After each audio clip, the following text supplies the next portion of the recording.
பஞ்சு போல் கார்த்திகை அப்பம் எப்படி செய்கிறதுன்னு பார்க்கலாமா? ஒரு கப் அளவுக்கு நான் பச்சரிசி எடுத்திருக்கேன். உங்ககிட்ட எந்த அரிசி இருக்கோ எடுத்துக்கோங்க. இதை நல்லா கழுவிட்டு ஒரு 3லேருந்து 4 மணி நேரத்துக்கு நம்ம ஊற வச்சிடலாம். ஒரு கப்பு அரிசி எடுத்தோம் இல்லையா, அதுக்கு அரை கப் அளவுக்கு வெல்லம் எடுத்தால் போதும். நான் துருவின வெல்லம் எடுத்திருக்கேன். அதில் 1/4 கப்பு தண்ணி சேர்த்துட்டு லைட்டாக அடுப்பில் காய்ச்சி எடுத்துக்கோங்க. கல் மண் இருந்தால் வடிகட்டி எடுத்துக்கோங்க. பாகு பதம் தேவையில்லை, வெல்லம் கரைஞ்சாலே போதும். இப்போ அரிசி நல்லா ஊறிச்சு, தண்ணியை வடிய விட்டுக்கோங்க. இப்போ தண்ணி நல்லா வடிஞ்சிருச்சு, வெள்ளைப்பாகும் காய்ச்சியாச்சு, கொஞ்சம் ஆற விட்டுறலாம்.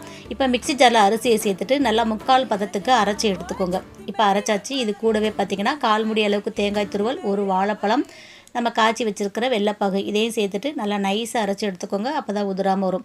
இப்போ ஒரு பாத்திரத்தில் சேர்த்துட்டு ஒரு பிஞ்சளவுக்கு உப்பு சேர்த்துக்கோங்க. டேஸ்ட் நல்லாயிருக்கும். இது கூட ஏலக்காய் பவுடர் 1 ஸ்பூன் சேர்த்துட்டு நல்லா ஊற வச்சுருங்க. ஒரு 10 நிமிஷத்துக்கு மாவை கரைச்சி ஊற வச்சுட்டு அப்பம் சுட்டிங்கன்னா சூப்பராக புசு புசுன்னு வருங்க. எண்ணெய் நல்லா சூடானதுக்கப்புறம் அடுப்பை மிதமான தீயில வச்சு சுட்டு எடுங்க. பிடிச்சிருந்தா நீங்களும் இதே மாதிரி செஞ்சு பாருங்கள். சேனலை சப்ஸ்கிரைப்